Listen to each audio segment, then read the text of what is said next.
Hey guys, welcome to me reacting to Game Theory, the Fortnite x Kingdom Hearts crossover, How Doom Unites All Games by the Game Theorists. Now, I have not seen this, and I don't know how this theory will go. Like, I don't get how, Kingdom Hearts and Fortnite would be in the same universe. That'd be very weird. Also, in my opinion, I don't really like Kingdom Hearts. Well, yeah, I don't mind Kingdom Hearts. Well, I mean, yeah, I do agree that it definitely is bad. Like, the dialogue is messed up in the game.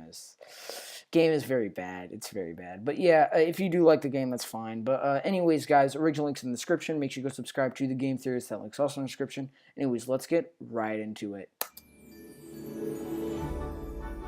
What the heck? What the? Put that thing back where it came from, or so help me! What the heck? 2319! We have a 2319! What the heck? Oh, wow. What the heck? Hello, Internet! Welcome to Game Theory, where it's been a good long while since I've made a nice connected universe theory. What is this? A crossover episode? Yes, Mr. Peanut Butter, that's exactly what it is. Shared universes are big business these days. Whether it's 10 years of Marvel come together for Infinity War, or Elsa sharing a universe with Sephiroth in Kingdom Hearts, everyone is competing for that coveted title of most ambitious crossover Nintendo. But I think we can do them all one better. Last time I did one of these huge connected chain theories, we united most major Nintendo franchises out to the real world, and then back again to God of War. We also united all of the big Ubisoft franchises, but this time, I think we even Rabbids? Connecting one of gaming's oldest, most popular titles to one of its newest, most popular titles, in a weird web that'll have us spanning decades and developers to deliver. Wait, but how does Fortnite come into this? Potential possible, all while still remaining canon. And that's an important one. There are no PlayStation Royale or Smash Brothers style crossovers here. These can't just amount to toys in a box. Most ambitious crossover in history, I hear you say? Hold my beer. And by beer, I mean Diet Coke, because beer is gross. Well, at least it will be the most ambitious crossover in history until Mr. Beast does his 100 YouTubers. Nice. He's talking about on Twitter. Sign me up for Wait, what? Sir Beast. Our journey today begins in the early 1990s, when a company named id Software began rolling out games in a genre that would eventually be called the first-person shooter. And all, none were bigger than Doom, the timeless tale of a space marine slaughtering mechanical brain spiders from HE-double hockey sticks set the gold standard for PC games, and in just 2 years was installed on over 10 million computers. It was a game that was so influential that before it was known as the FPS genre, it was known as the Doom clone genre. And sure, later this year, the Doomverse is going to get even bigger with the release of Doom Eternal. We're not just making a Doom game anymore, we're building a Doom universe. But the thing is, Bethesda, that universe is already more sprawling than you realize. You see, id had a habit of connecting their games. Since the release of Doom 2 back in 1994, players have speculated that it's connected to one of id's other major franchises, Wolfenstein. Why would they assume that, you ask? Probably because the game has secret rooms that perfectly recreate levels from Wolfenstein 3D. Doesn't get more explicit than that one. Or does it? What? Oh, okay. It does, actually. In Doom RPG, released for cell phones way back in 2005, you play as BJ Blazkowicz III, who, according to the game's ancient website that's only accessible via Wayback Machine, is the protagonist of Dooms 1, 2, and 3. The name Blazkowicz would make him the descendant of William BJ Blazkowicz, the World War II veteran who stars as the hero of the Wolfenstein series. Once again, I say, it doesn't get much more explicit than that. And yet, once again, I would still be wrong, because the masterminds behind these games have been very eager to confirm a lot of early theories, going on Twitter lately to not only confirm the Blazkowicz connection, but go one step further by looping in yet another of their game series, Commander Keen. That looks like Edna. I don't know why. Name, Keen couldn't be any further from his mecha-Nazi slaughtering kin. It's a classic side-scrolling action game about an 8-year-old boy named Billy Blaze who builds himself a spaceship, dons a helmet, takes a cheesy name, goes off to Mars, and starts blasting up the place when locals take apart a ship. Confirmed by a Twitter conversation in 2018 not, between you know. the fan and Doom creators John Romero and Tom Hall, the Doom guy is canonically the son of Commander Keen. Quote, there's a theory going around that Blazkowicz is Keen's father, and Keen is Doom Guy's father. This was later confirmed in the Doom RPG series, but I need confirmation from the legend himself. Response, the lineage isn't a theory, fact. And I think you have one generation off there. Blazkowicz is Keen's grandfather.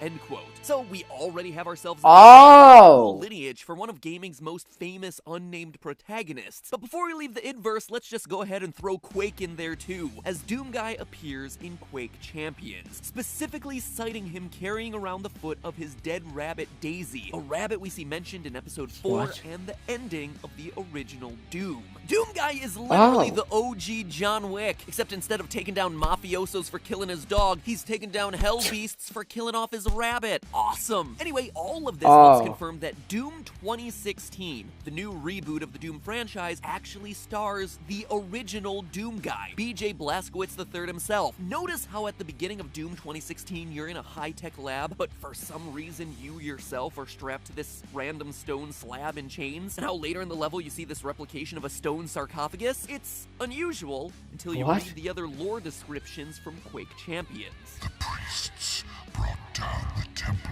upon the Doomslayer, and in his defeat... Nice voice, I guess. ...in the cursed sarcophagus. That, coupled with the Pet Rabbit reward poster found in the game, shows that Doom Guy has been kicking interdimensional butt for over 3 decades. Regardless, it's not that impressive to connect Doom to itself. What is impressive, though, is connecting Doom to our love, our life, the meme lord himself, Shrek. We know that BJ is not only related to someone who fought in a world war, but also canonically starts and ends his Doom 1 story here on Earth. And not just some future version of Earth either. It is Earth in 2019, this year, which is when he's sent to Mars as punishment for assaulting his superior officer. And all that time spent here on terra firma gives him plenty of opportunity to kickflip McTwist in Tony Hawk's Pro Skater 3, where he PC exclusive playable character. The Tony Hawk connection now opens up the possibility of BJ nose grinding against the likes of Shrek, Star Wars second stringers of Darth Maul and Jango Fett, and even the character we all were waiting to board with, COD Soldier. That's honestly how he's known. COD Soldier. Great. Generic soldier for a generic franchise. Anyway, while I would love to sit here and ponder all the ways Doom Guy would be able to tear the Star Wars bestiary limb from limb, I'm much more interested in how he could single-handedly destroy the combatants in the world's most popular game. Forget mysterious purple cubes and illegitimate lawsuits from old TV stars. The biggest Isn't Apex better though? Like that's what I heard. Green-clad space marine. You see, Spider-Man is an unlockable character in Tony Hawk's Pro Skater 2, and as Into the Spider-Verse made clear, so that makes sense. In one connected multiverse, and we know that Doom Guy ain't afraid to charge headfirst into an interdimensional portal. So that makes sense. Like really go on a rampage. That means that Spider-Man probably meet the BFG Lizard. The Doomslayer is gonna tear that arm off again, my buddy. So we go from Doom to Tony Hawk to Spider-Man, and then on to Thanos from Infinity War, who earlier this year made a detour to Fortnite Island after collecting gemstones, which means that Doom Guy can now take the same trip. Forget goofy dinosaur pajamas. All you need is green body armor. New school meets old school brutality. But in all seriousness, can we make this happen? Can we just all tweet at Epic Games? That'd be awesome in Season 8. Anyway, and it would be such a cool old school style crossover. And like I said, it is still within the canons of all of these universes. But the possibilities opened up by Spider-Man keep going, because it also connects a universe that older viewers may be less familiar with. The FNAF? Infinity universe. Okay. It sounds like some kind of universe caused by Infinity War. Disney Infinity is actually a series of video games based around Disney and Marvel properties, all aimed at a younger crowd and powered by Disney's version of Amiibo, or probably more accurate to say Skylanders, since they were the first ones that canonically, all of the events in the Disney Infinity games are actually happening to toy versions of our heroes. These can't just amount to toys in a box. Yeah, I know I said that at the beginning of the episode. Oh. To throw it back in my face in the comments, but guess what? I also script these videos and intentionally wrote that in explicitly to set up this twist on my own words in this very moment. And that twist is this. The Infinity Universe canonically exists in a place called the Toy Box. Welcome to the center of your experience. Anything's possible here with a spark of imagination. And wait, there's a world called the Toy Box in Kingdom Hearts Replicated, and where 3. weapons of the toys actually function in the way that they should. And what do we see in the Toy Story level in Kingdom That's Hearts? what I said. A world named the Toy That's Box, what I where said. Real world locations are replicated and where weapons actually function the way that they should. So much so that even the toys are surprised by it. Say we have been taken to some kind of alternate world. That would explain why your laser's real. It's even outright acknowledged that while this Oh, should be yeah. the real world, considering that, you know, these are toys that are played with by humans, that the Toy Box in Kingdom Hearts 3 isn't the real world. I'm sorry. What? I wanted to get you back to the real world. It does seem that we're trapped here. We'll never get home. Somehow, the attacking, heartless, and merging worlds of Kingdom Hearts kicked all of the Toy Story characters over into the Disney Infinity Toy. Oh, yeah. Explaining all the strangeness that we see throughout this entire level. And that means nowhere in all of Kingdom Hearts is safe from Doom Guys. No! None of your favorite Disney universes are going to be spared this time. Davy Jones's Heart Box ain't going to be lasting too long against frag grenades and a shotgun. Beast isn't going to get the chance to fall in love with Belle before the last petal falls because Doom Guy confused him with the Baron of Heck. And Cloud will have a powerful new ally in the struggle against Sephiroth. Because since Kingdom Hearts is the epic collaboration between Disney and Square Enix, this connection doesn't just open up the Disney movies, but pretty much every single Final Fantasy game as well. Can you imagine Kefka now visiting Fortnite Island? Or Sora, Donald, and Goofy flying their gummy ship to Castle Wolfenstein to teacup ride Mecha Hitler to death? I can, and it is glorious.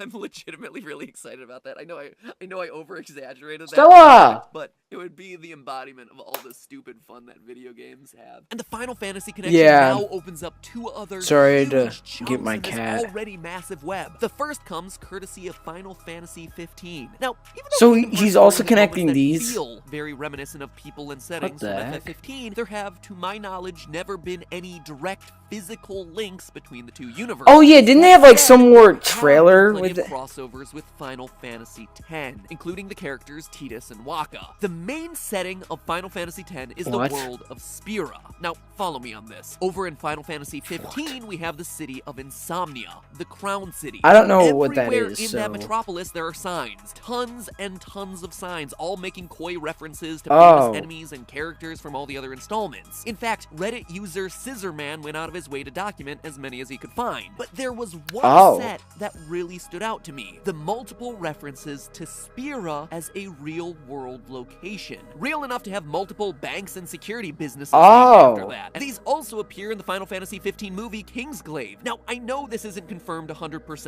and I know that many Final Fantasy fans hate the idea of the worlds of these games being connected, outside of 7 and 10, which actually do share a canonical link, but it doesn't seem that far-fetched to me that this link would exist. And if it does, and I hope it does, it opens up the entirety of the Ubisoft universe that I covered in a previous episode on crossover. Wait, Assassin's Creed Origins has a Final Fantasy 15 quest complete with desert-ready Chocobo. And as I covered in that previous video, the Assassin's Creed link then brings in Far Cry, Splinter Cell, and Watch_Dogs. Which means that hackers now could visit Kingdom Hearts' Tron world and hop inside the computers that they're hacking. Ezio could assassinate out with Yuffie, and Organization 13 could finally shut up about darkness in your heart and instead focus on an equally useless task, helping the Templars out looking for those damn pieces of Eden. And if that wasn't enough crossover potential, Final Fantasy characters have also done a fair bit of crossing over with Mario and the gang. For instance, Smash! 3 and Mario Sports Mix both feature pickup basketball matches against Moogles and black mages like Vivi. This, in turn, brings in all the Then what about Nintendo titles Smash? I talked about in my first ever connected universe theory from like 7 years ago. Mario and Metroid, Zelda, Kirby, and So Captain every Rainbow, game and even Tetris Tetris is connected. Fucking Mario Sports crossovers. Even That's Tetris. gonna bring over Sonic and his whole gang from all those times Mario and Sonic competed at the Olympics. Again, no Smash Bros. Oh, yeah. Here, but Mario is in so many